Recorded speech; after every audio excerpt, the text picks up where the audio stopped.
the ESPN Bet Sportsbook and found some things that stood out. Did you know that the Kansas City Chiefs are not the favorites to win the AFC this year? Baltimore and Buffalo are. Kansas City not far behind, but we are right now at ESPN Bet Sportsbook. They are the third favorite in the AFC.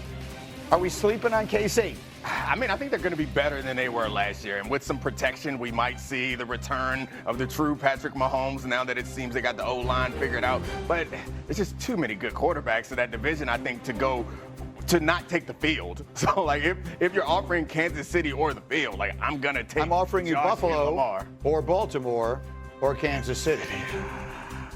I think I'm still going to go with the teams that I think are more talented, even than the Chiefs, either Buffalo or Baltimore, which I know sounds crazy given their track record. I mean, what you'll see in the pick bar, I am also so torn. I think I picked the Chiefs with my heart, but the Bills with my head.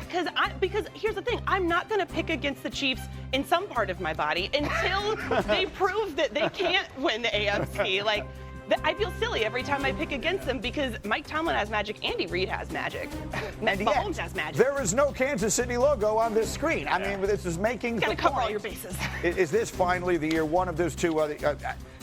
For me, where's your pick, Green? What's going on? No, I reserve the right to not have to do that. I don't. Absent my own rooting interest, obviously we all know where that is, and no one's not going to be a whole lot of Jet logos on this street. I hope one of those two guys, whether it's Josh or Lamar, I'd love to see one of them finally break through and win it, and then the other one do it the following year. Because just watching them fall just this excruciatingly short every single year has been tough. I want to go to a few more. Some win totals. These are the over-under totals at ESPN Bet Sportsbook. The Miami Dolphins, their win total is 8.5.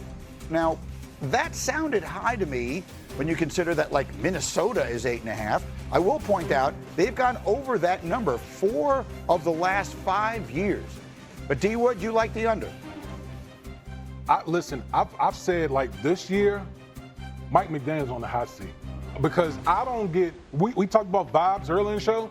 I don't get good vibes from the Miami Dolphins. They had, locker room. Jalen Ramsey wanted to get out of there. You just see a lot of players. There's like conflict between players and coaches and stuff like that. The Tyreek Hill stuff.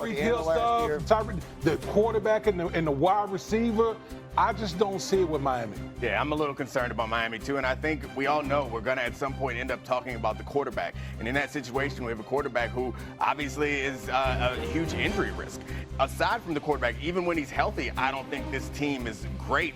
And you have to run the risk of him having to miss some games this season. I think this team, right around 8.5, I would probably feel safer with the under with things going poorly than I think that they overachieve. Yeah, I'm also looking at the end of their schedule, and I think 3 of their last 4 games, or at least 3 in the last month or so, are on the road in cold weather cities, including Monday Night Football, believe, in Pittsburgh.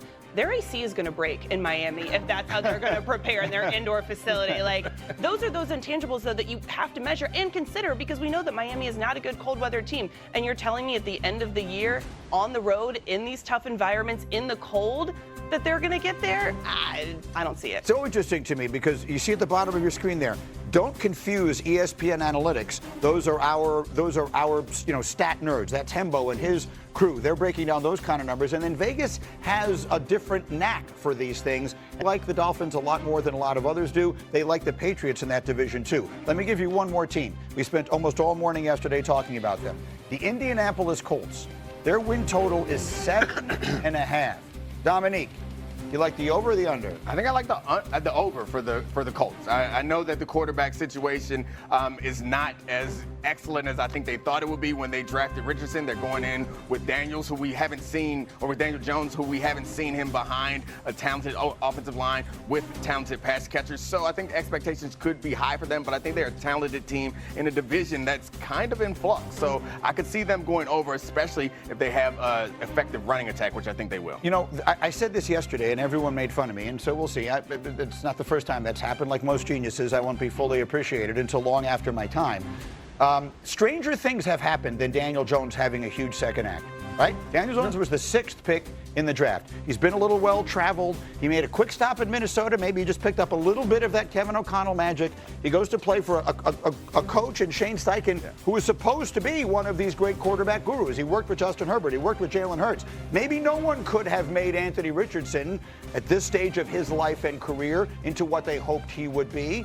I'm not suggesting Daniel Jones is going to be a superstar, but him playing pretty well and this being a pretty good team, that wouldn't surprise me at all. So a couple things. Number one, Indianapolis has pretty good skill on their offense. So that's good number one. Running backs? Yes, that's number one.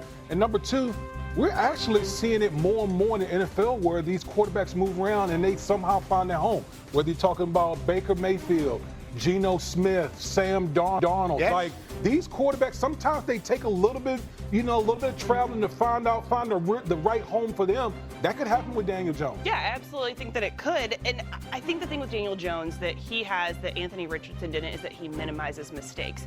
Anthony Richardson's a roller coaster. It's a boom or bust situation.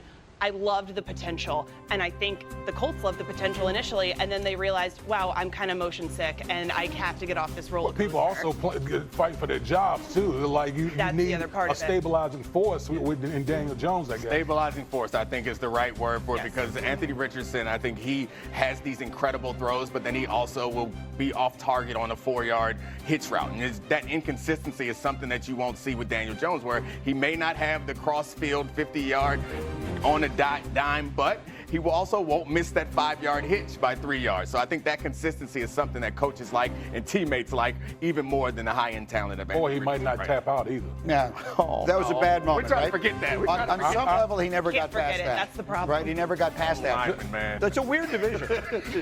Line, man. He's so tough. We're so tough. We never tap It's a out. weird division, too, isn't it, though? AFC South, the quarterbacks don't tap out. I mean, every single person has said they didn't do it. Okay. Right now, because, Greeny, we're both Jet fans, and we saw Aaron Rodgers, who was hurt last year. When Aaron Rodgers came back, Aaron Rodgers played a lot better. And I think the point that you brought up, and I think it's a good point, the one thing that Aaron Rodgers does very well is take care of the football. And when you look at the way the Pittsburgh Steelers played last year, particularly at the quarterback position, the reason why their defense got worn down, because they didn't get anything out of the quarterback.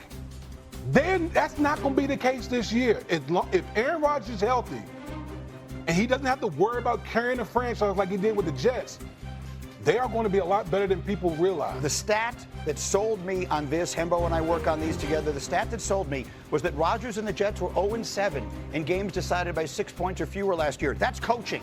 Coaching is what wins you these games around the margins. You just need to be better at that. Mike Tomlin is, to compare Mike Tomlin to what the Jets had in coaching last year, it would be unfair to both sides of them. So it's ridiculous. It's not even worth talking about. He's going to be just this much better, and Tomlin is that much better. This team's going to win a lot of games. Yeah, I've been high on the Steelers' projection going into this, but I feel like someone has to offer a little sober analysis of the Aaron Rodgers that they're getting. Yes. His last 2 full seasons, he wasn't the no interception throwing